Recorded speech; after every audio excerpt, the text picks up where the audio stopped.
When customers come into the Bell branch, I would like them to know that it's not just a place they can do their banking. They can come laugh with us, cry with us, pray with us. We want to be their friend, not just their bankers. My name is Courtney Frazier, and I'm the Bell branch manager. Happy banking is different because our level of customer service that we offer to our customers and the personal relationships that we develop with our customers.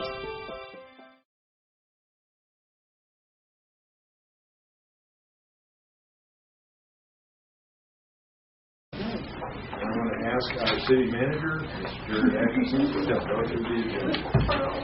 Mayor, the agenda today is relatively brief, so we can start with that and run through it. And we've got a couple of discussion items we'd like to go through. But starting with the agenda item number 1, minutes from the meeting of the last week. Any comments, corrections, suggestions? Lily on the phone. I think it's okay. Okay, thank you. Hearing none, we'll move to item number 2. Ask Mr. Shaw to move this direction. Ordinance 7316. This is changing just under an 8-acre tract, Nicola Avenue, Nancy Ellen Street. This is Hillside Terrace. Changing it from agricultural district to residential district 2. Recommended by your P&Z on 5-0 vote. And the map is the last one before tab number 3. Kelly? This is just the next phase in the Hillside Terrace Estates subdivision development. This phase is adjacent to the school site down there, so it's just going to the north and actually will be one of the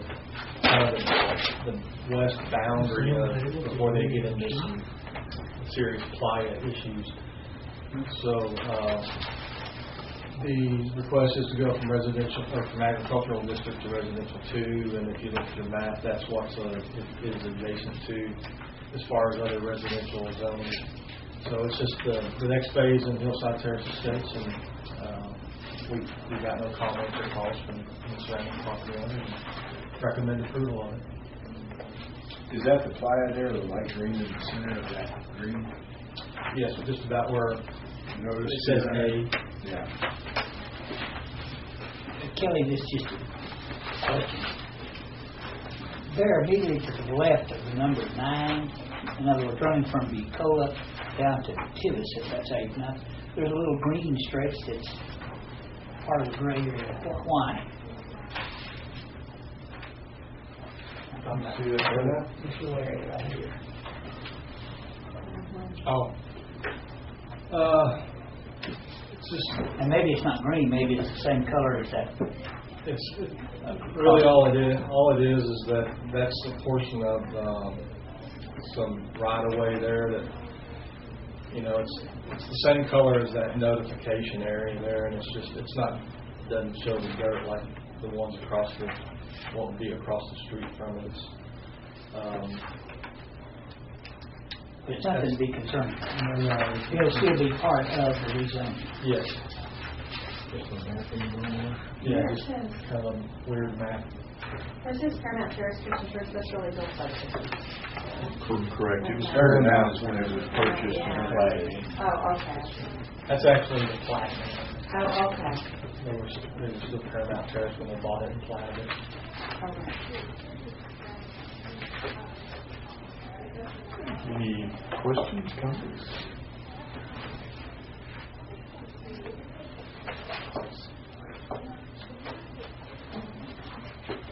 Okay, hearing none, we'll move right along. Item number 3. This is the tax abatement criteria that we discussed last week during work session. Now presented to you as a resolution for your consideration and adoption. A reminder, these have a 2-year lifespan. We're coming up on the 2 years of the one that we have, and should you choose to consider to retain eligibility to do tax abatements, we bring this forward.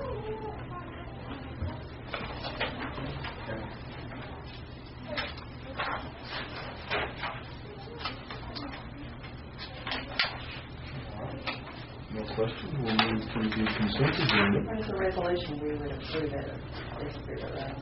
A motion to approve or to disapprove, and only requires one action rather than 2 as an ordinance. All right. So 1 and done.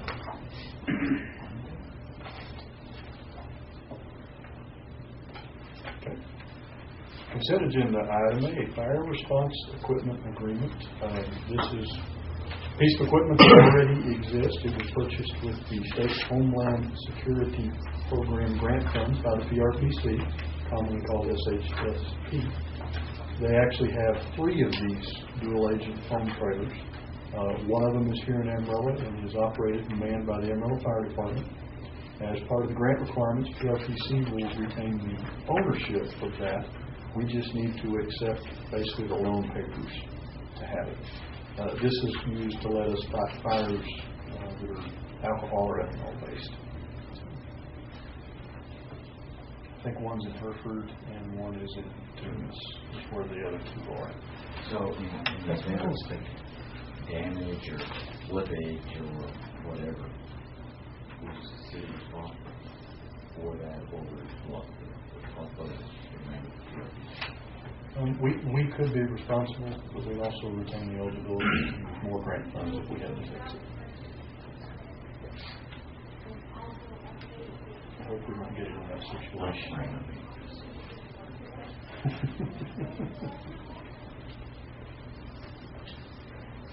Okay. Item B. We're going to have a bit of a show and tell. Let Mr. Autry come up and do this. Whoever typed this didn't have the E key going. Didn't have the Tawny and sewage. Tawny and sewage. Well, that's not, that word's correct, sledge. This is a sledge. Tawny is misspelled. Tawny is misspelled. We skimped on our E's. 44 years, yeah. We skimped on our E's in Tawny, but sledge lining is actually correct for what we're doing. And in fact, now that we've brought that up, Mr. Autry will come and show us how to sledge line. Spared no expense whatsoever. There's no expense in this demonstration. Shows you how creative our engineers are. No, spared no expense. I'm giving you a break. I'm excited. Okay. You ever want to know what an engineer does for amusement? This represents the old 1927 cast iron pipe. This represents the 2012 high density polyethylene pipe. Now, if you'll hold this for me. Have a volunteer, please. And you can see that I didn't say hold it that time. Thank you.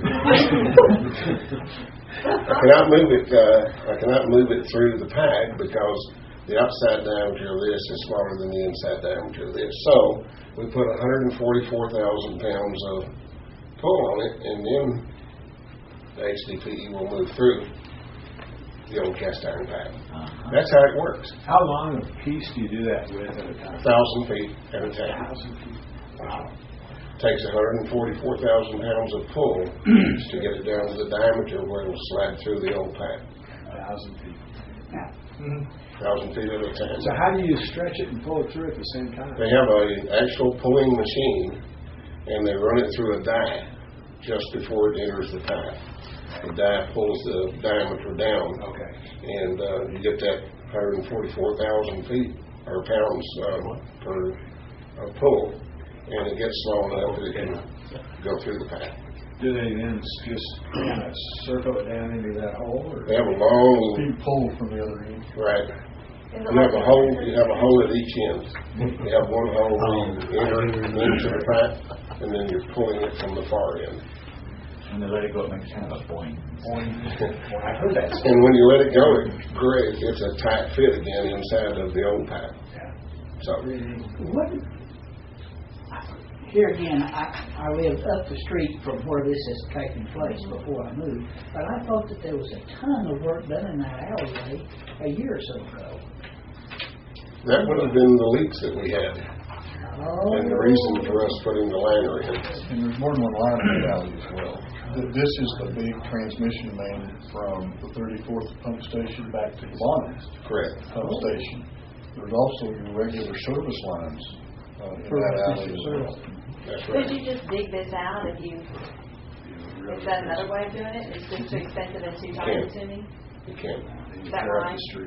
Although I would expect this to last easily another 50 years. Is that what it's lifetime design? Another plan? Easily another 50 years. It's the perfect way of upgrading that old pipe that's about worn out in respect to the leaking joints and everything. But this bypasses the joints. Every 1,000-foot pull, every 40 feet they weld it together with a plastic welder. And so when they get done from one end to the other, there are no joints. It's just one, in this case, one 3,000-foot long piece of HDPE pipe with no joints to leak. So it's really a good approach to upgrading an old line. How do they grip that pipe to put that kind of force on the It's floor? what you were talking a little while ago about the thing you put your finger in. The harder you pull, the harder it resists. It works like that. It's got grippers that dig in and enough to handle the 144,000 pounds of pull. It's like a small weld rig pulling out. It's made of metal, the thing that gets a hold of it. Most Most boring jobs that you see going on, you'll see a small version of that attachment being used. I put you on the spot because I knew you could handle it. Any other questions? I would pass it around, but Jerry won't let me. I thought that was cool. Pacific or something. Is that right? Yeah, thanks. We're working on his presentation. The visual aids are just so much more entertaining. They got new entertaining. Suzanne, one of my fine engineers. I was back to just ask some If you're looking to mentor a young person who would like a technical degree and end up doing fun demonstrations like this in engineering school. Great. Did you get that at Toys R Us? Why don't you graduate? No, they had the. I'm afraid they broke into the clinic. Is that what you said? Okay. At Toys R Us? Okay. Mayor and Commission, any questions on the agenda at this point? Scott, once you've been with the city 89 years like him, you get away with that. Get cool tools. Don't start that. Okay. Okay, if there are no further questions on the agenda or in this show and tell, I'd like to ask Chief Taylor to come up and have him go over with you the Amarillo Police Department 2011 racial profiling report. Now, anybody doesn't have a copy and wants one, we have several others. Okay, in about 2008, we had an outside firm come in and actually do our racial profiling report for us. We supplied all the information, and that company went through all of our data and gave us a clean bill of health, said we were complying with the law 100%, and we haven't changed anything other than the new reporting system, which is now done by us, but it's written into a program in People's website. Gives us the option to report two different types of data. What we used to do is report 2 or 3 data, which is just about everything you think of that's on a traffic ticket. They get all that together and they put it in a program. We used to put it in a program, and it's quite complicated. Tier 1 data takes a lot less information and gives you what's on the final page of this report. A lot simpler to read, a lot simpler to go over. So now we just input those numbers into their website and it produces this report.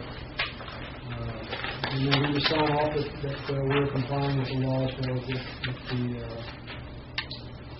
second and third pages say. And so right now, from what I can see from the data, it's basically the same from previous years. We don't racially profile this year. We haven't had any complaints. In fact, in my 60 graduated academy, we tell them not to do that. I tell them to never racially profile, always obey the Constitution, and always obey the law. So our officers get a good start out and understanding what their duties are. These percentages on stops, and searches, and of course you don't see the percentages on searches here. They are never going to equal what the racial makeup of the population is. This is because we do a lot of directed patrol at the request of people in certain neighborhoods. A lot of times these are not white neighborhoods, they're Hispanic or black neighborhoods. At their request, we go in and do a lot of directed patrol. And of course that just causes the contacts in those neighborhoods to go up. We always stress the officer, we always have probable cause and the reason to stop people. So I think we're right on target. And Chief, every stop that we make now is recorded, audio and video. Yes. There are sometimes an exception to that. There are some cars that occasionally will make a stop. These are not patrol cars. Occasionally I might make a stop, or a captain might make a stop. Those aren't recorded because we don't put these recorders in every car, because obviously they're $5,000-$6,000 a piece. But they do go in as the law requires in every car that is regularly used in patrol. And so that's 99.9% That's of all a requirement. I didn't realize that was. And motorcycles as if you're well. going to report Tier 1 data. And it's because we want to report Tier 1 data, it's a far easier task for us. We've got it in all our patrol cars. The motorcycles, did you say, Tom? Yes. Do you ever have a problem, I'm not being silly, did they get those lined up where you're recording? Yeah, actually, they actually know how the motorcycle sits. It's set a certain way every time they get out. And so that camera's actually It's aimed cockeyed. Can they see it's a kind of response? sideways, but it still sees the car. Is there a screen they can tell what they're doing? Yes. This may be a reverse type question, but in your number of motor vehicle stops, 30,500 citations. And of those, 17,800 were Caucasian. Yes. That's roughly 58%. Does that kind of fall in line with our diversity? It's close, but not right on the money. You say it is, Ellen? No, I think he said earlier that it's not going to be. It'll never be exactly perfect, no. But I think our Caucasian population is around 60%, it seems like. It's pretty close to that. Okay, close. Interesting.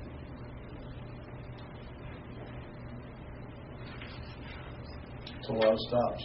Divided that by the number of days in a year. And actually, that's down. And of course, the volume of calls and everything kind of brings officers away from traffic. But that is a lot. And nearly half of those are solely by our motorcycle squad. So those guys keep busy. And how many motorcycles are on the street today? There's 10 and sergeants, 11. Sergeant Davis. Yeah. But he's active. Yeah. He doesn't do near what the other guys do. He gets active. Yeah. They're everywhere. Well, they just seem like they're I never noticed them. I find behaving. Well, I'm driving so slow and I'm not texting or talking on my cell phone. Hell, I notice them. You're going so fast. As he's swerving out of the bike lane. In the bullet. He's swerving The into rocket. the bike lane. That's what Jim said. Any questions, comments? Good job, folks. It's Good a good job. report. Good job. Well, it's a good report. I think it's important to have it up to where we can see it like this and talk about it. Sure don't want to jump in and speak for Marcus, but I think he would probably agree that having the cameras is just huge importance. I wish we had them on all of our city vehicles. Really? They will help you 99% of the time. And the 1% of the time, 1% of the time they go against you, well, you had a bad employee you needed to catch. But most of the time, if we install them on the buses, our injury claims have just plummeted. Now that we have that sixth eye, that witness there. It's hard to lie when someone's watching. It sure is. In police car intersection wrecks, we'll get the inflammatory plaintiff's lawyer saying how awful your driver was driving your police car and how dangerous he was entering this intersection. You go back and play the video, and the other 7 drivers around the intersection all saw and heard the police car and missed it. It's just this one idiot blazing through. Everyone else saw that police car. The videos are incredible. Do you review these videos on a random basis? Personally, I don't, but we do. I tell our supervisors that they must. On a random. Yes. You don't look at them all. No, It just there's takes thousands. another extra. Yeah. There's Use them 30. for training? Yeah, there's more than that. Do you use them for training? The videos? Uh-huh. Depends on what it is sometimes. What's the average length of a video stop? About 10 to 15 minutes. So obviously some of them can run far longer than that. But every time that they turn the lights on, it comes on. And so you get a bunch of them that just are created when they're on the north lot. But sometimes when they're at find a fight or something like that, they'll turn that on because the recording device will extend out away from that car several feet, and so they can pick up some evidence that way. If they're 50, that's about 7,500 hours of video. It is monstrous. It's so much that we have to offload, I think we have about 3 months live, and the rest of it is being archived on. But you archive it for how long? We keep it about 2 years and it's destroyed, unless there's some reason to keep it. And that all downloads as they pull in the parking lot? Yes. It's all automatic? I believe we still got one at Randall County, Colorado County. So, because there's so much of it that if we don't try to offload it over here, it gets jammed up on our north side. Is the camera just aimed at the front of the vehicle, or can you adjust the camera? Well, it's generally to the front. You can, and some officers do turn that around, but it damages those cords, so we kind of discourage them from doing that. But sometimes it is important for them to do that. In the future, we'll probably buy a rear-facing camera for it, but again, that's just another expense that you got to add to it. It's only $6,000. These are the units that y'all purchased last week. This is what's doing all this. Yeah. And it does record some of the telemetry that goes with it when the lights are activated and provides excellent information. A lot of it. It seems like maybe it was about this time last year we purchased $20,000 worth of storage capacity to take the video down. And that was terabytes, wasn't it? That is a huge number of it. Look at me. Good Thanks, report. Chief. That's a great job. Thank you. Okay. If we could now to the next one, that's talking about some potential revisions to the city code as it relates to substandard structures, and of course this will to some extent apply to what we call J&D or Pictures. all that kind of stuff. This is a new one. Is this a new one? Oh, wait, let's see. The one that came in our packet was not. There's enough signature.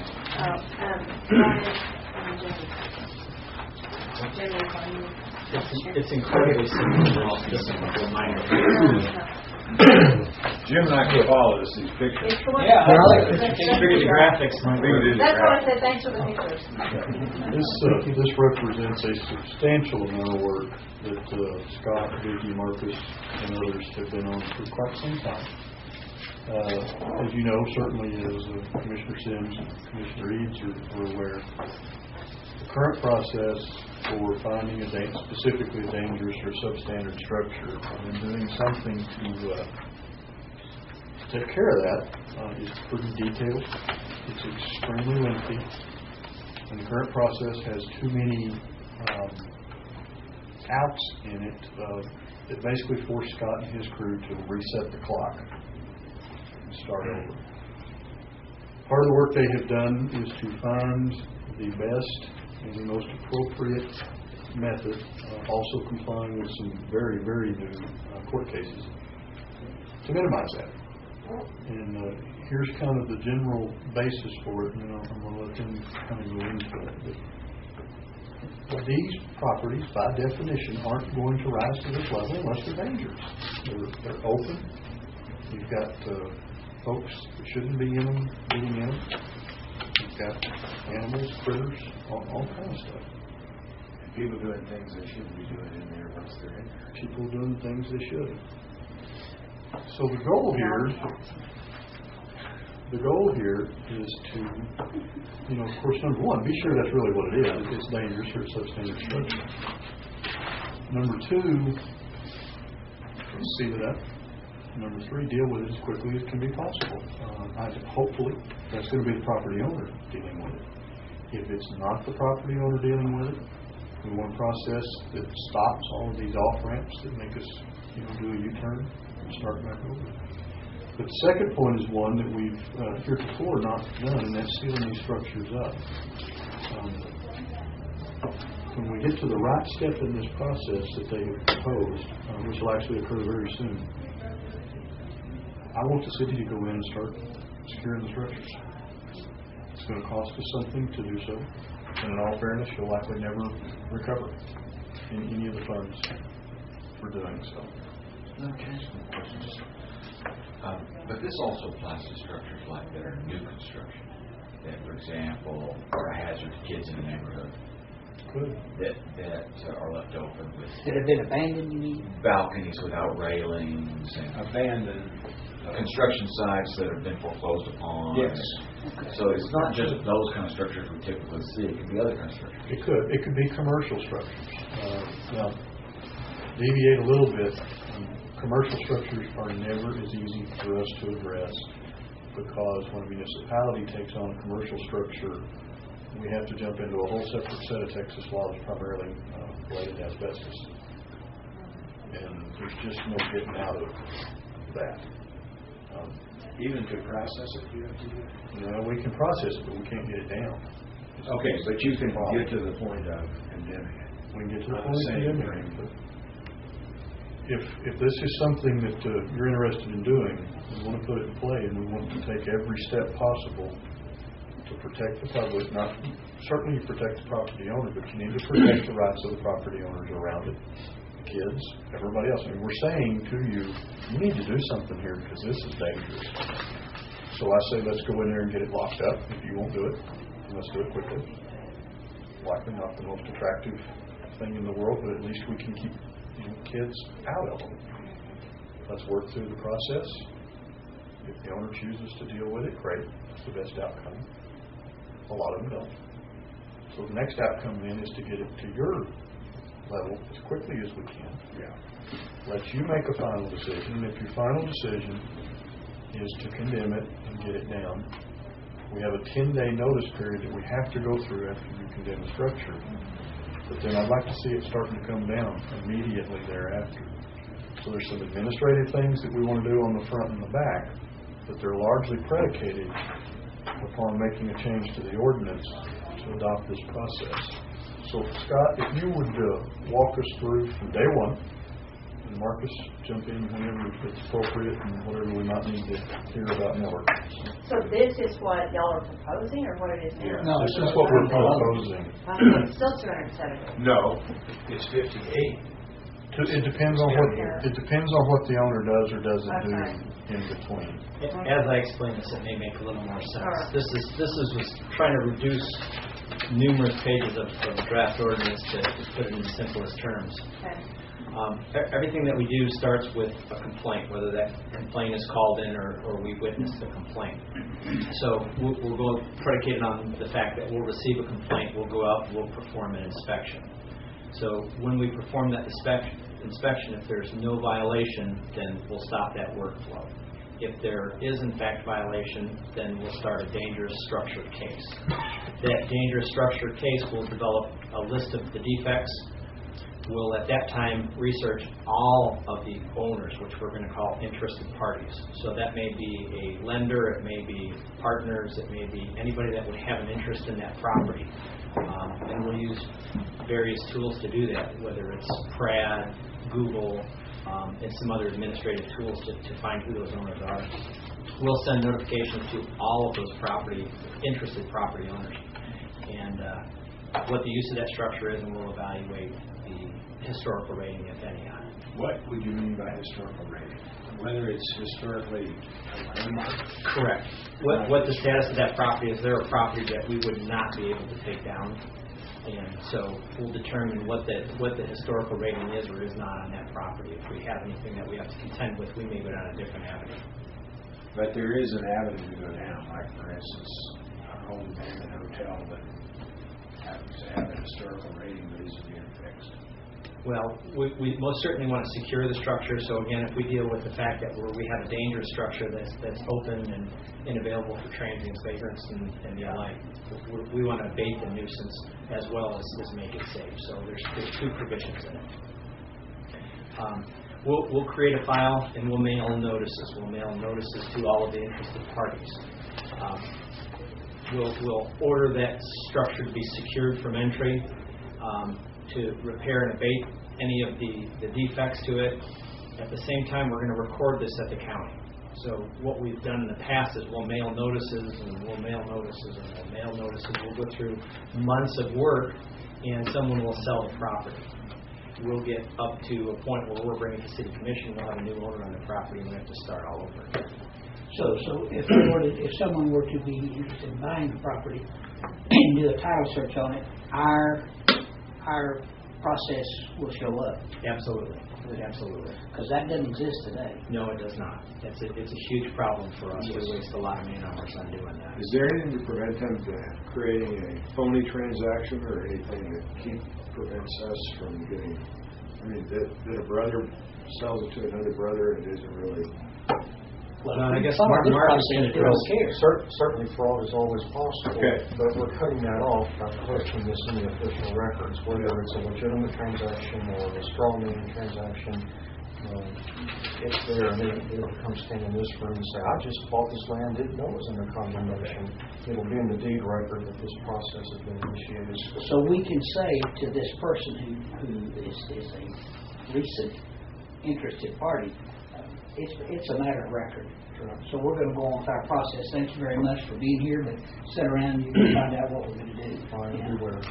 Okay. We're weak there today. Yeah. Very weak. Very.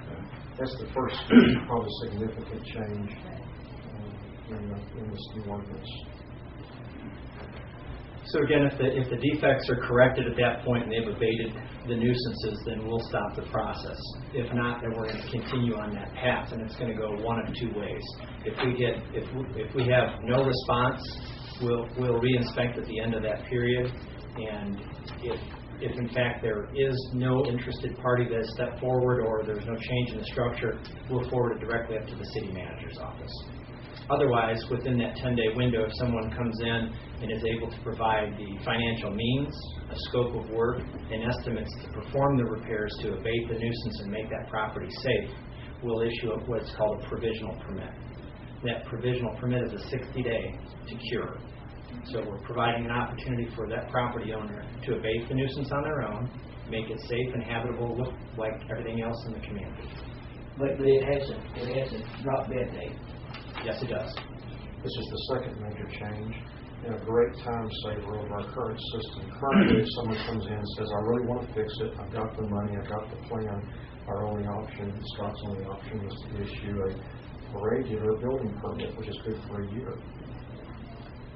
And so there was our condemnation file on hold, giving this person the full legal benefit of that full building permit for a year to work at their leisure. We're now creating a provisional permit which really tests and pushes them along to resolve this problem in the neighborhood. We've only got 60 days to get it done. Hasn't our history been if we allow them more time to do nothing really happens? Correct. Well, and we do it on the back end of the process. So it'd go all the way up through condemnation. They'd come before the city commission and plead their case, and it's pretty hard not to be sympathetic with someone that says, well, this was my grandmother's house and I want to fix it up and live in it. Yet they don't know the scope of the work that they need to perform. They don't have the financial means to do it. So all of that is expected and required of them prior to obtaining a provisional permit. So that way they have to do the homework on short order and then be able to determine whether they're capable or how much those expenses are going to be. The step between mail initial 10-day notices and the provisional permit is defects not corrected and posting do not enter unsafe to occupy. Is that step where it would be boarded up where people can't get in? Correct. That's what the expectation is that structure is secured within 10 days. Okay. We will not entertain the fact of a permit if that structure is not secured from entry, as well as providing all those other documents to show that they have the means and understand what it is that they're about to embark upon. So at this point, one way or another, the structure has been secured. Whether it's us or the owner. And you see that, We did it. We're about to get on the fast track. and you see that as the shortest period till it's secured, and the longest, what is that range? It looks like it's 10 days, 3 days is the shortest period. They, from when Scott and his group send out the letters, Okay. they have 10 days from that letter, during which time they have to at least secure that structure. So we have about a 14 to 20 day time period. It could be open after we know it's open. Correct. Okay. which is much better than 6 months, a year. forever. That's the constant complaint we get from residents. And I don't blame them. Any valid complaint. Think about it. Legitimate, that's exactly. Think about it if you're in your neighborhood. Jeez.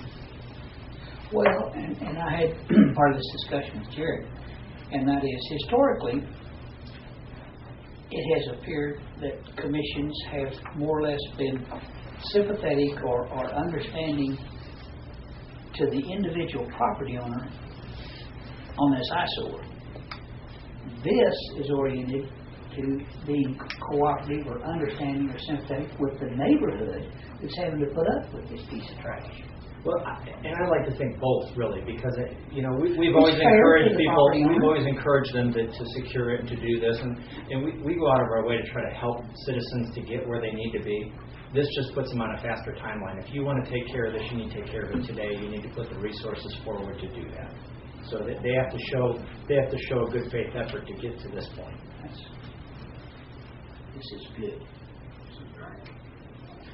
So if that person is on that 60-day window, we'll go out on that 60th day and perform an additional inspection. Now, and again, providing an opportunity to cure on this. If in fact somebody makes good progress and they're trying to do the right thing, maybe the weather's holding them up, there may have been an illness, something happened in their family, there's an opportunity to extend that another 60 days. As long as we see the progress being made and someone doing the right thing to abate the nuisance. And you can do all a field decision. Correct. You can do all that administratively. Absolutely. Okay. Absolutely. So that's how that timeline goes from day 74 up to 165, because they may get that possible extension. Now, at that same time, they ultimately could turn this over to a traditional permit, if you will. If it's a structure that they've gotten to a point that we feel that it's not going to be a condemnable structure to the future, we'll convert this into a traditional permit where they'll just do the work, complete the project, and go about their business. But for all intents and purposes, it should just stay in this process. Again, as we went through it from a legal standpoint, I don't mean to steal Marcus's thunder, just that we're giving every opportunity to cure and every way out of being in a dangerous structure. Okay. So at the end of that window, whether it's the 74th or the 165, fifth day, that if they have not resolved this, then it will come before the city manager. The city manager's office then will set a date for a condemnation hearing. Our days kind of jump up just by virtue of how we have to work our timelines in order to get it on the agenda. So we'll go from day 15 to 165. We'll set the date, 10-day notice, which takes us to day 23 to 186. If I may, right there at the city manager's office on the left-hand margin, think about that. If we get the complaint, Scott verifies it, he sends the notice, we wait the required 10 days. We're talking now, if we got a truly recalcitrant owner, in 2 weeks, it's making its way to the third floor, heading for your agenda. 2 weeks. 15 days. If they're not going to pay attention to notices and be responsible, reciprocate to the city, then we're doing this thing. Well, and how many times in our meetings out here have we asked somebody on the commission asked that question? Did you think that this was a joke? That the mail? Yeah, and then you hear the residents get up and say, "We've been complaining about this for a year. We've been complaining about this for 6 months." This happened in my mother's neighborhood. That's so frustrating. Mm-hmm. Well, those folks that appeared here a couple of weeks ago. The whole cadre of them. Yeah. I mean, there was a whole neighborhood. And Marcus, you said there have been some recent legal cases that allow us to expedite this in mortgage level. Well, the recent legal cases actually don't expedite it. They actually become more of an impediment. We'll discuss that in just a moment. How to work with those cases. The other piece in the 10-day notices is that we may need to publish in the newspaper if we're at that point. And also, we've included a provision in the ordinance that would allow us to post on property. So we could take a 4x8 piece of plywood and say this property will be up for a condemnation hearing on this date.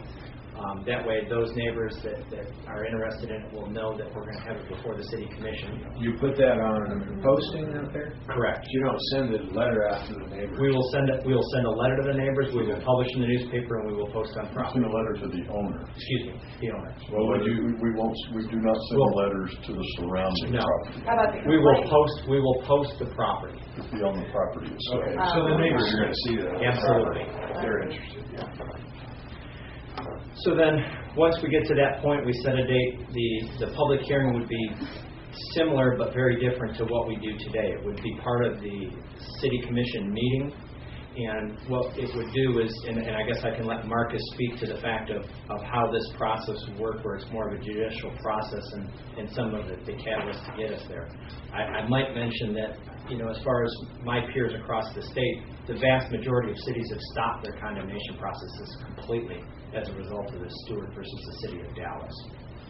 Stewart versus the City of Dallas was a Texas Supreme Court decision that came down a few months ago, and then this past Friday they released a revised opinion, if you will.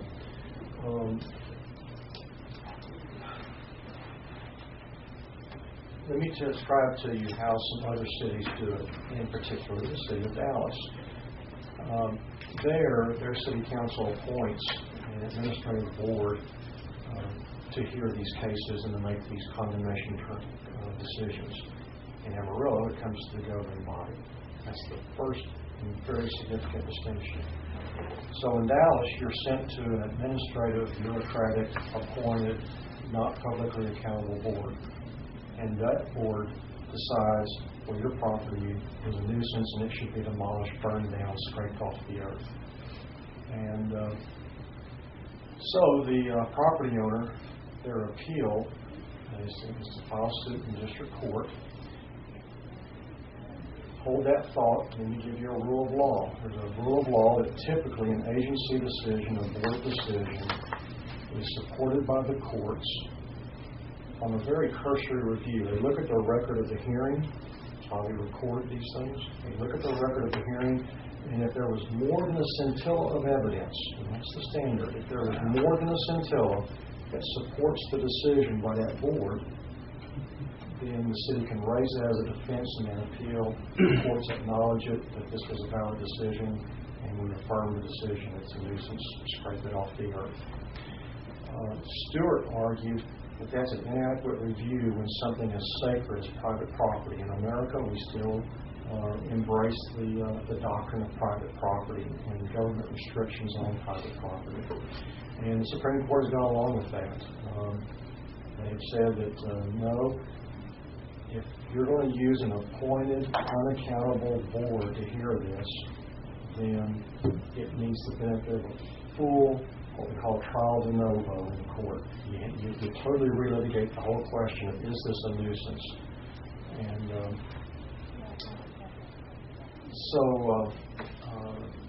a number of cities, Texas City Attorneys Association, the International Municipal Lawyers Association, filed friend of the court brief saying, in a city like Dallas, you're telling us we now have to go to court, or our city council has to hear. Can you imagine every nuisance case in the city of Dallas, or Houston, or San Antonio?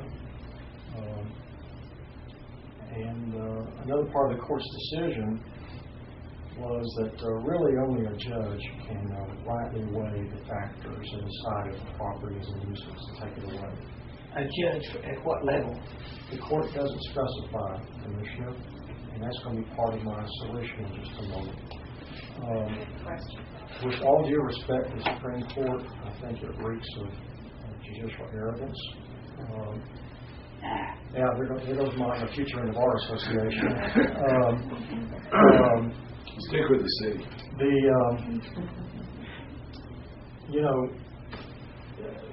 For the court to say that only a judge can rightfully weigh and consider all the factors and make a just decision on a nuisance determination, I just don't get it.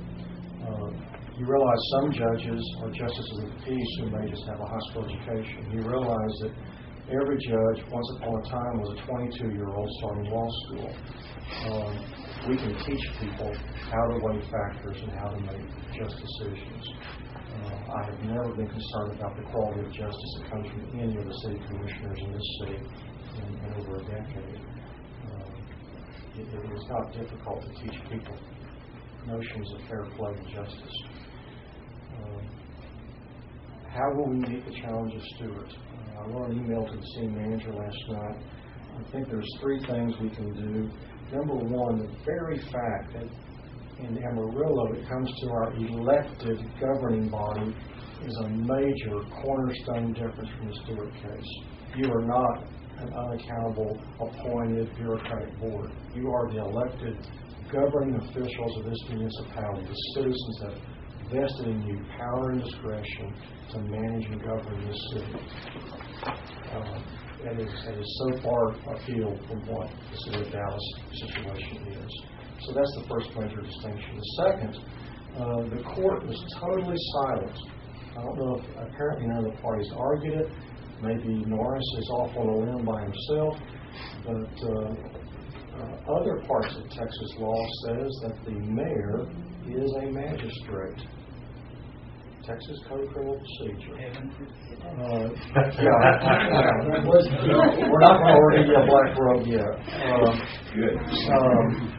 But there's some cases Friday we want you to hear. Not only do we have to kiss his ring, now we have to kiss his gavel. The mayor is a magistrate. And so what you will see when you read the details of this ordinance, we are going to make the hearings, we're going to suggest to you in this new ordinance to make the hearings a little more judicial in nature. Instead of, as we currently do, deferring the city manager to narrate a slideshow, it's going to be a miniature trial. And the mayor will place witnesses under oath. He will hear first from the state, from the prosecution, as it were, from Mr. McDonald, who will present the city's case or his designee. Then we will call upon the property owner or other interested persons. If they have counter evidence to present, they'll have an opportunity to cross-examine, to rebut. All of these witnesses under oath. Under oath. And which will also raise the ante on some of the stories you may hear from time to time. Yeah. If they want to come in and say, I just found out about this. Or somebody's sick. That's right, yeah, some unavoidable problem. The third area that there was something good in the Stewart case.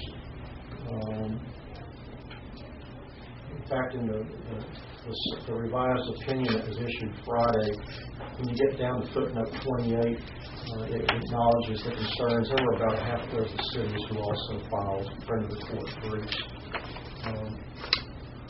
The court tosses a bone towards cities and says, we're going to construe the law, whether you agree with us or not, we're going to construe the law and limit the time for appeal to only 30 days. There is, one of the concerns that we city attorneys have had is that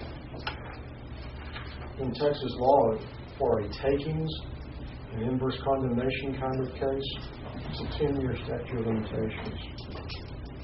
So the concern was, is with the first Stewart opinion, the Supreme Court was now opening the door for cities to be exposed to litigation from every condemnation case from the last 10 years, because that statute of limitations hasn't expired yet. And you're now telling us in Stewart that we were supposed to live it this radically different way. And so the court said, no, we're not going to leave you open for 10 years. We're going to look at this other provision in the law, and we're going to impose it over here in this area of the law and say, no, it's only 30 days to file your new appeal. Now, the good news for that is most cities are just like Amarillo. It is very, very rare to actually receive a lawsuit in one of these condemnation cases, one of these dangerous building cases. The court speculates, the court acknowledges the statistics presented by those cities who filed for the court briefs. The court speculates, the Supreme Court speculates that the reason you see so few lawsuits appealing these nuisance determinations is, number one, the overwhelming evidence that's presented in the hearing of the existence of the nuisance, all the color photographs. And then secondly, the time and expense for that property owner to go hire an attorney, and to go file a lawsuit against the municipality and be engaged in litigation for a couple of years. And in fact, the experience in Amarillo, I can speak for the last almost 12 years, we have never been sued over a nuisance determination. We've had one or two close calls where we had an attorney contact us and we reviewed the process and worked our way through it. But no suits filed. Other cities report similar experiences. Of course, the Dallas and Houston's, they do so many thousands of nuisance cases a year. They have a few more suits. So we're going to recommend that when we bring this to you, that you let me write in a delay from the time you issue the decision out here that this property is a nuisance and it should be demolished, that we delay 30 days, because if we tear it down too soon and they make their appeal and the court sustains the appeal, we now owe them the entire amount. Does the appeal, if they make an appeal, does it come through the city first, and if we reject it, go to the court? No. It goes straight to the court. From these chambers, it goes across the street. Okay. Across the street to just. Potter County to district court. That's right. Or Randall County if it's on the south end of our city. Not to the Coca-Cola plant. Not the Coca-Cola plant. Oh, I thought, yes. No, these would be to district court. That will require a little bit longer delay before we send the wrecking ball out there. Currently we try to go out there after 10 days from the date of the hearing, subject to availability of contractors and other factors. Why were those, you said that there were some cities that have quit doing this process. Why would they quit rather than come up with a new... Out of concern for financial liability. Again, if you, it's kind of like our police liability cases. If you do strike out, you're looking 6 digits real easily. You've got to be very careful when you're going to wipe someone's home from the face of the earth. You're talking about some significant damages. What would you do it the right way, Marcus? Well, but the problem, Commissioner, is that we weren't sure what the right way was. After the initial Stewart decision, cities were saying, my gosh, do we now have to file ourselves a lawsuit to protect ourselves? Should we be going to the courthouse for a declaration of nuisance after this first Stewart opinion? There was a great deal of consternation and concern about just what did the Supreme Court mean, and so they shut down, they shuttered their condemnation procedures until we had this time for a motion for rehearing and this revised opinion. The cities were hoping for a bigger change in direction in this revised opinion. The Supreme Court stayed the course, they just tweaked it a little bit. It does involve a jury of your peers, too. Mark, we haven't visited on this, but I think that even with the 30 days, it wouldn't mean that if the City Commission does in fact find that it's a dangerous structure and order its removal, that we wouldn't continue with the process, ultimately obtaining bids for work to be performed. So our process could continue on, which realistically 30 days may be that very window. So that on day 31, here comes the record. Correct. Well, let me give you an example of this. Back when I was on the commission, we condemned Parkview. Then an appearance came from somebody who said, I want to buy it and refurbish it. We actually uncondemned it, and of course it became a very nice property now. That sort of thing could still happen with this or not? You still have the ability to reverse it at a city commission level? Yes. After this type of action? Yes. And the Parkview being, and in that case is an excellent example, Parkview being a commercial structure. We were also locked in that period of time between the condemnation order of the commission, getting through all of the reviews, the evaluations, the abatement.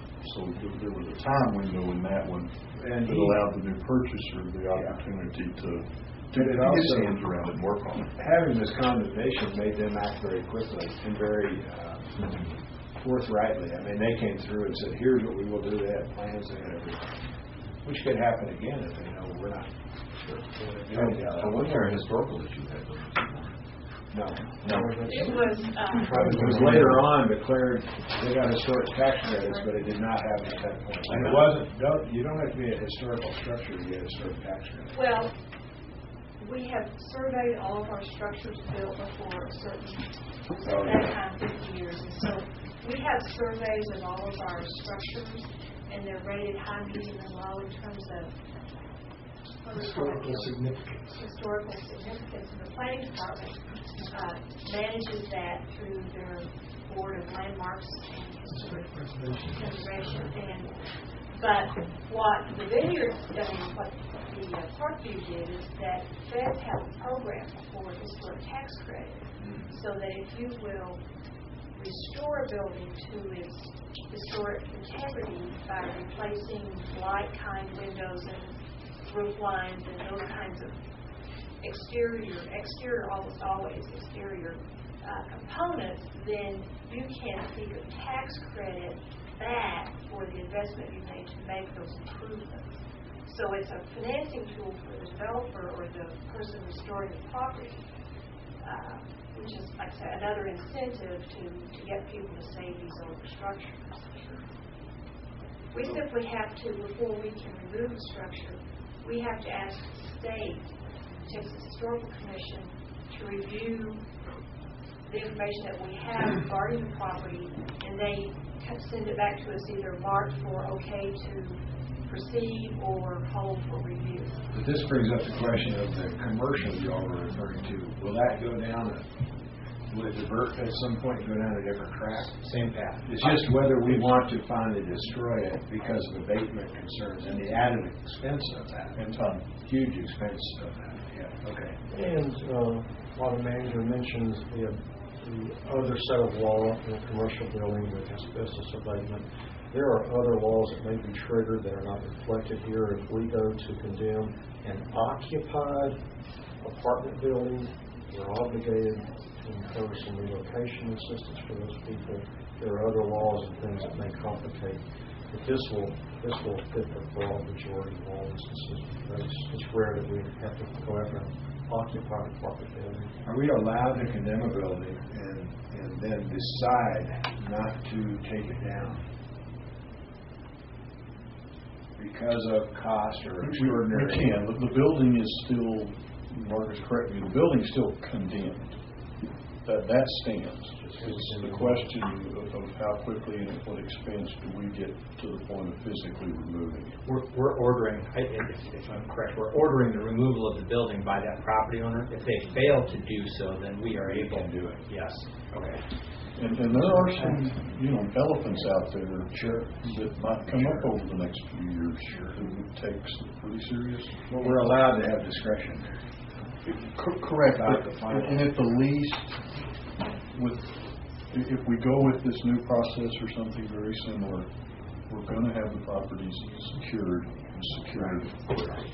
And it doesn't damage your case, Marcus, when you condemn one and it's down in 30 days, and yet you condemn another and it's allowed to stand for a year. That doesn't say you're really rather arbitrary in your Not when we have articulable reasons like the manager. cost. That's right. Of raising. Asbestos abatement, it takes a We've while got to one do. right now, that's what we're It has to doing. get bid, so on. That's We have to have a valid case for it. sheer volume of the building, the sheer cost of it versus a smaller structure. It's cheaper, faster to take down. As long as you have rational reasons for that distinction, you're okay. So that really would come out of capital expense budget. Where would it come if you decided to? Two places for the vast majority of them. Two places for funding. One, if you'll recall, when you do your Community Development Advisory Committee work each summer, there's a budget with Community Development Block Grant funds for doing this in the target area. And that's really handled the majority of those. We have in the past also had a line item budget within Building Safety's operating budget to do this. The cost of taking out your normal residential home is, in the grand scheme of things, pretty inexpensive. And it doesn't take a lot to have available for them to be able to do that work. When you get into the very odd, the very large, the very unusual, likely that would have to come out of capital or reserve or some other deal. There's not a whole lot of those. There's a few. We just have to deal with them on a case-by-case basis. So are we going to see a change in the budget this coming year if we pass something like this? We need to put the money, we took your line item off about 2 years ago. Well, we'll have to tweak, I would imagine, because Put that back, but 90? 90. It was 90,000, it was in there for 9 years. And what had happened was the process was cumbersome, the process was slow, we weren't spending that. Times got tight, times got tough, that 90,000 went to something else. But it'll come back. Just like magic. In closing the comment about Stewart, just so you're clear, What's in addition to CDG? if we were challenged, the court might say, well, even though it's your governing body, we still think on an appeal you should have a call to no vote. And my recommendation is don't be afraid of that. We don't, number one, get very many of these challenges. We haven't had any in 12 years. And if we do, it's not the end of the world. We'll just go over there and present our case of the photographs and the We can document the whole process Yes, sir. from the get-go. We do currently, and we'll refine the process to be even more clear. So what you're saying on this process, the quickest, from the time we receive the complaint at the Nelson far left-hand corner till we tear the structure down, it can be from 58 to 207 days. Correct. 58 at the absolute quickest. Well, it might be 88 at this point. with the third. This changed as of Friday. If we, as we've drafted the ordinance, it would read this way. If we add the 30 days on there, Which is probably smart rather than being spoke for 2 years. absolutely. And the reality is it may take 30 days by the time we go through the bid process as we don't have someone curing this. You can begin getting the process to tear it down, even though you're waiting. We won't 30 stop. days. You just don't swing the wrecking ball until.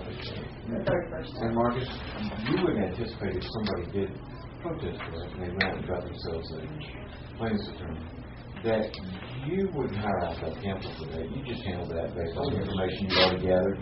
And it's not like you would expect any punitive damages to the process if you didn't do it. That's correct. We're not supposed to pay the damages as the city does. Okay. That's correct. I like it. Yeah, I think it's good. I have a question for you, because I get this from constituents constantly. How do we do this same thing with abandoned vehicles or vehicles that once they're notified, they simply move them to the driveway or move them back out on the street or vice versa and never deal with them? I can show you 2 of them this afternoon that they simply ignored the orange posting on the side. I've been told that if the police take that notice, it's a quicker removal. If you guys do it, it's 30 days. But I really think that needs cleaning up. I wonder if the daddies on the sign. Mayor, if we could Probably let does. Marcus, I put that orange sticker on myself. if we could let Marcus speak to the second part of that. They've been working on it. We've been working on it, and we'd like to bring you a good report on that in the future. Good. There is some confusion in the law, just to be honest. There's 4 different laws that regulate parking. Can you believe that? There's 2 different state laws, and we have 2 city ordinances. And they don't all read very smoothly. And so we want to work on that. Bring you a synopsis of the problem and suggested hopefully a solution. Hopefully one that we can sort out. That's right. Time is, again, the problem there.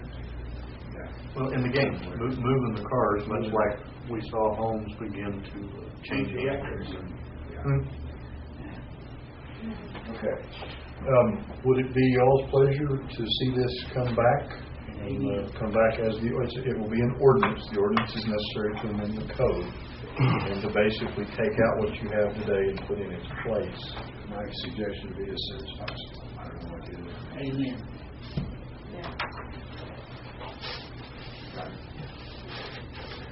Can we meet Thursday night? Next Tuesday. I was going to suggest possibly next Tuesday. They actually have the ordinance done again between the time that I put this on the agenda to have it discussed and before Marcus and I went home that same Friday, the second set of opinions came out. So you asked why they would stop. The target hadn't quit swinging. Yeah. So, We have a significant guest in the room that I want to make sure everybody has met. Our new Potter County Commissioner, Mercy Gia, is here. She has been really delving into how all the different aspects of not only county but city work together and relate. And we very much appreciate you coming in. Thank you.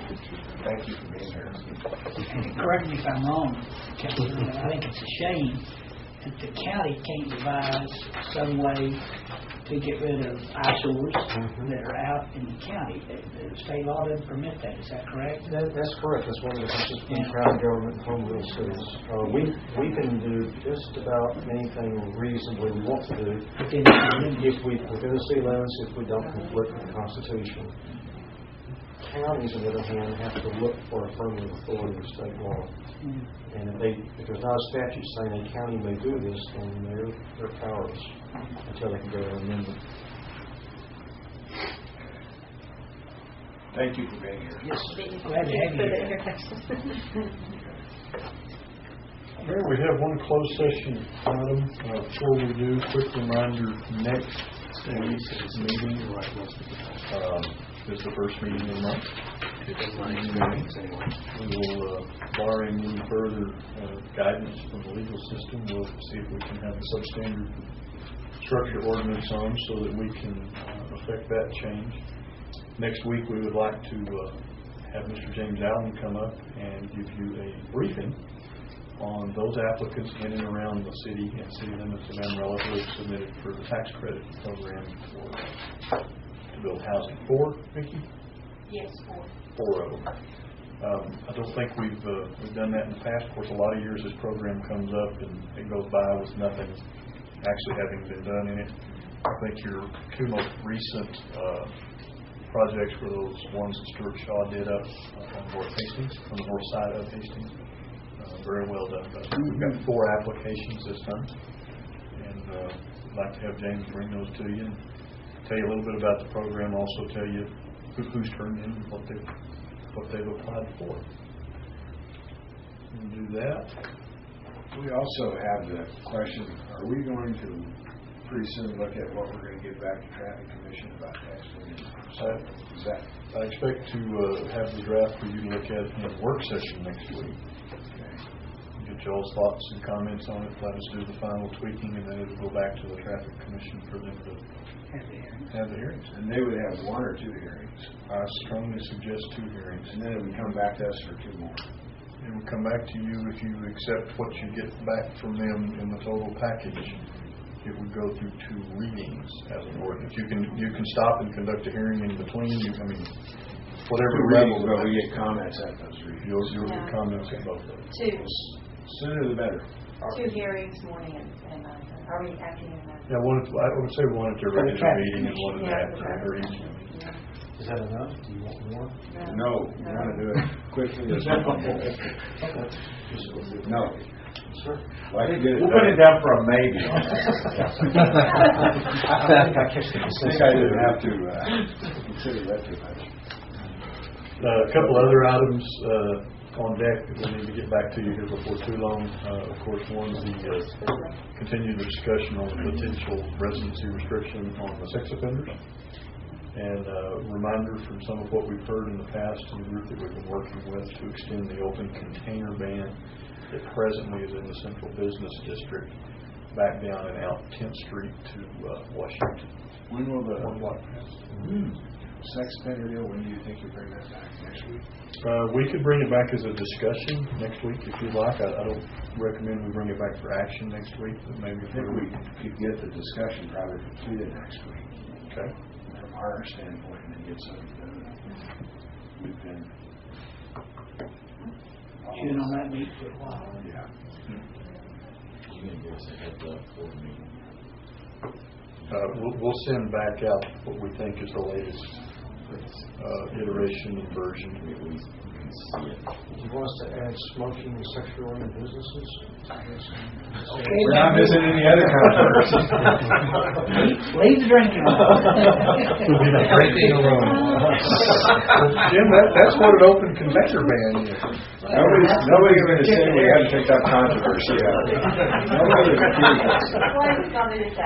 What I think you'll see, Anything else you got in the background? As long as we're cleaning out the closet here, and we are cleaning the closet out. Let's keep going. I told the mayor we've got a lot of stuff we need to just push it on through. So here's the sex offender ordinance. I think what we've learned through this kind of interim period, of course, we've had some meetings with representatives from the counties.